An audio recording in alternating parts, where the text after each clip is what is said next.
Okay, obviously the title of this message may have been a little bit of a hook, okay? Obviously I care about more people than myself, but I want to talk about this idea of outward focus. But to do that, I need you to pause this video and do something really quick, okay? Pause this video and I want you to read Acts chapter 16, verses 25 through 30. Pause this video, go read Acts 16, verses 25 through 30, and then we'll discuss outward focus.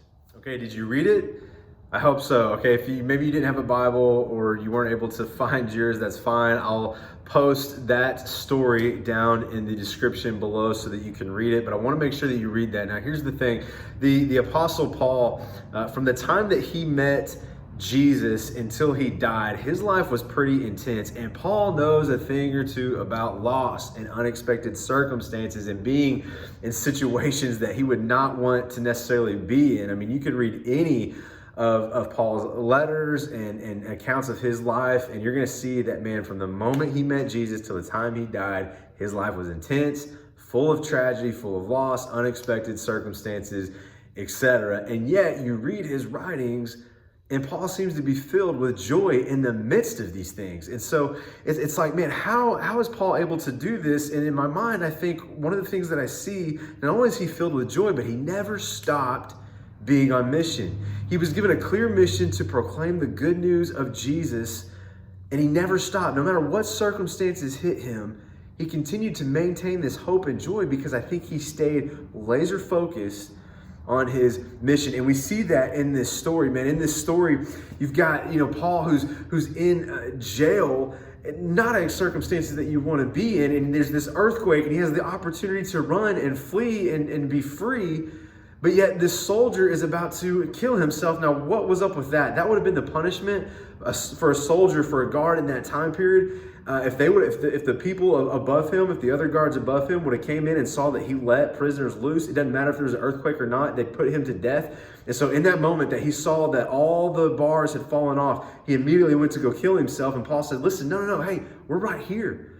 Paul stayed there because he was on mission. He was outward focused. He was more concerned about the salvation of this guy who was keeping him prisoner than he was about his own circumstance. And so he witnesses and he tells this soldier to believe in Jesus. And if you read through the whole story, as a result, because Paul was outward focused, this guy's whole household was saved. And so I want to challenge you, man, if you're kind of in that place where it's like, okay, I've suffered tragedy, I've got unexpected circumstances, I'm dealing with loss. Our natural tendency is to focus inward, right? Like we try to go inward. Guys, we need to focus outward. We need to maintain our focus outside, because we see, man, when you do that, when you keep your eyes on the mission, when you keep an outward focus, it takes the pressure off of your circumstances, and it puts the excitement and the urgency on the mission, and it keeps up joy and it keeps up hope. And so the question I have for you is, whom else may be going through something similar that you're going through? Is it somebody right there in your house? Is it somebody at your school? Is it somebody that you used to sit across for class, in class with? Is there somebody that you need to reach out to? Who else is struggling in the same way that you might? Man, how might God be using you? Look at how God used Paul and Silas in that moment. They were in jail. They went through an earthquake. This guy's about to kill himself. And yet his whole household ends up becoming saved because Paul kept an outward focus and God used him. And how might God be using you in your current circumstance that you don't like? How might God be using you?